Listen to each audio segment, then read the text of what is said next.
নদিয়ার মাঝদিয়া সীমান্তে পরপর বাংকারের হদিশ এবং আজকে আবারও ঘটনাস্থলে বিএসএফ যায়। বাংকারগুলি খতিয়ে দেখেন বিএসএফ আধিকারিকেরা, সঙ্গে এনসিবি টিমও ছিল। গতকাল নির্মীয়মান আরও একটি বাংকারের হদিশ পাওয়া গিয়েছিল। গত দুদিনে মোট 4টি বাংকারের হদিশ পাওয়া যায়। এলাকার মাটি খোঁড়া হচ্ছে, আরও কোনো বাংকার আছে কিনা সে সমস্তটাই খতিয়ে দেখা হচ্ছে। আজকে বিএসএফ আধিকারিকেরা আবারও ঘটনাস্থলে যান, এনসিবি টিম তাদের সঙ্গে ছিল। মোট 4টি, গত দুদিনে মোট 4টি বাংকারের হদিশ পাওয়া গিয়েছে। মাঝদিয়ার দিকেই নজর রাখবো। সরাসরি আমাদের প্রতিনিধি কমলাক্ষ ভট্টাচার্য রয়েছেন আমাদের সঙ্গে। কমলাক্ষ, আমরা দেখলাম গত দুদিনে 4টি বাংকারের হদিশ পাওয়া গেল সীমান্ত এলাকায়, এবং সেই এলাকাগুলো রীতিমতো লোকালিটি, অর্থাৎ সাধারণ মানুষের বসতি রয়েছে আশেপাশে। সেক্ষেত্রে বিএসএফ এর নজরদারি একটা প্রশ্ন, সেই প্রশ্ন উঠেছিল। এখন এই মুহূর্তে বিএসএফ এর কর্তারা, যেমনটা তোমার সূত্র মারফতই, তোমার দেওয়া তথ্য মারফতই আমরা জানতে পারছি যে বিএসএফ কর্তারা আজকে সেখানে পরিদর্শনে গিয়েছিলেন। এরপর কি পদক্ষেপ নেওয়া হচ্ছে বিএসএফ এর তরফ থেকে, সে সংক্রান্ত কোনো বিষয় কি জানা গিয়েছে?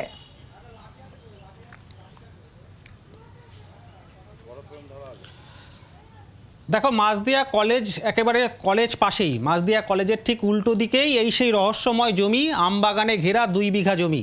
আর এই জমির মধ্যেই 4টি বাংকার, এবং সেই বাংকারের মধ্যে প্রায় 62,200 বোতল নিষিদ্ধ কাফ সিরাপ উদ্ধার, এবং 4টি বাংকার থেকে ইতিমধ্যেই কিন্তু নানান রহস্য ঘনীভূত হচ্ছে। তার কারণ এই মুহূর্তে বিএসএফ এবং পুলিশের কাছে সবচাইতে বেশি তদন্তের ইস্যু যেটি, তা হলো এই জমির মালিকানা কার, কিভাবে এই চিরস্থায়ী বন্দোবস্ত। আমি তোমাকে তরুণের ক্যামেরার মাধ্যমে সেই প্রায় 10 ফুট গভীর এই বাংকারের ছবি দেখাচ্ছি। এটি হলো প্রথম বাংকার।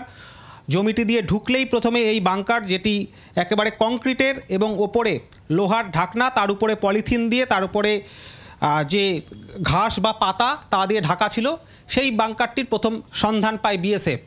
তবে এই এলাকা, এই যে মাঝদিয়া এলাকা, এই মাঝদিয়া এলাকা কিন্তু সীমান্তের চোরাচালানের জন্য একেবারে পরিচিত গ্রাম। তার কারণ এই এলাকা ট্রানজিট রুট, সুগম পথ। অতীতে সোনা থেকে শুরু করে এই নিষিদ্ধ কাপ সিরাপ, এমনকি গরুর চোরাচালান এই রুট দিয়ে কিন্তু দীর্ঘদিন ধরে হতো। আমরা যে ঘটনাস্থলে দাঁড়িয়ে আছি, সেই ঘটনাস্থল থেকে মাত্র 7 কিলোমিটার দূরেই কিন্তু বাংলাদেশের সীমান্ত, টুঙ্গি সীমান্ত বর্ডার। আমরা একটু ভেতরে যাওয়ার চেষ্টা করছি। গ্রামের মধ্যে আরও কোথায় কোথায় বাংকারগুলি রয়েছে সেগুলিও দেখানোর চেষ্টা করব। আশপাশ থেকে এলাকার মানুষজন, তারা কিন্তু উৎসাহী মানুষজন, তারা এই বাংকার দেখতে আসছেন যে নিজেদের গ্রামের মধ্যে এই ঘটনা কিভাবে ঘটলো। যদিও এলাকার মানুষজন কিন্তু এই ঘটনার পর সম্পূর্ণভাবে তারা মুখে কুলু পেটেছেন। কতদিন ধরে এই কারবার চলছিল, কারা ছিলেন এর পেছনে, সেই বিষয়ে কিন্তু তাদের কাছে প্রশ্ন করলে উত্তর পাওয়া যাচ্ছে না। আশপাশে তুমি দেখতেই পাচ্ছ বিভিন্ন বাড়িঘর রয়েছে, কিন্তু কারোর কাছ থেকে কিন্তু কোনো সদুত্তর নেই।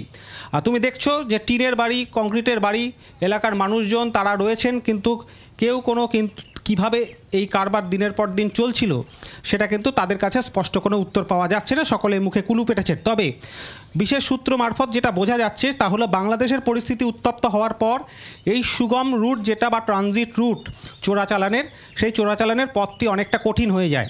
তার কারণ সীমান্তে তৎপরতা যথেষ্ট বেড়েছে।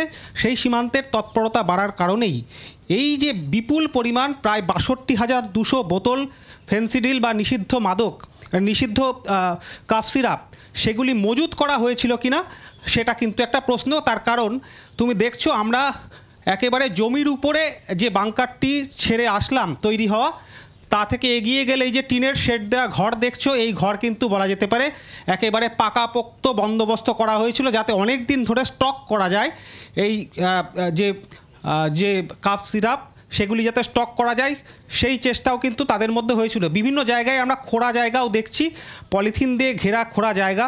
মনে করা হচ্ছে আগে প্রাথমিকভাবে এখানেও কিন্তু মজুত করে রাখা থাকতে পারে এই ধরনের এই যে কাফ সিরাপ। এবং এই যে সবচাইতে গুরুত্বপূর্ণ এই টিনের শেড দেওয়া যে ঘর, আমি তোমাকে সেই ঘরে এই মুহূর্তে নিয়ে যাওয়ার চেষ্টা করব। এই কলা বাগানের মধ্যে দিয়ে হেঁটে হেঁটে এই টিনের ঘরটি, এই ঘরের আশপাশ দেখলে তুমি বুঝতে পারবে যে এখানে অনেক দিন ধরে একেবারে আসর তৈরি হয়েছিল, তাসের আসর বা নেশার আসর এখানে বসতো নিয়মিত। সেটা কিন্তু ছবি দেখে তরুণের ক্যামেরায় সেই ছবি আমরা তুলে ধরার চেষ্টা করছি, দেখানোর চেষ্টা করছি। ঘরের মধ্যে ঢুকলে কিন্তু রীতিমতো তাজ্জব হয়ে যেতে হবে। এই আমরা ঘরের ভেতরে টিনের শেডের দরজা খুলে আমরা ঘরের ভেতরে ঢোকার চেষ্টা করছি, এবং সেখানে ইলেকট্রিক্যাল লাইন, ফ্যান রয়েছে, এবং বিভিন্ন নেশার সামগ্রী, খাবার দাবারের বিভিন্ন সরঞ্জাম সেগুলি কিন্তু এখনও পর্যন্ত মজুদ।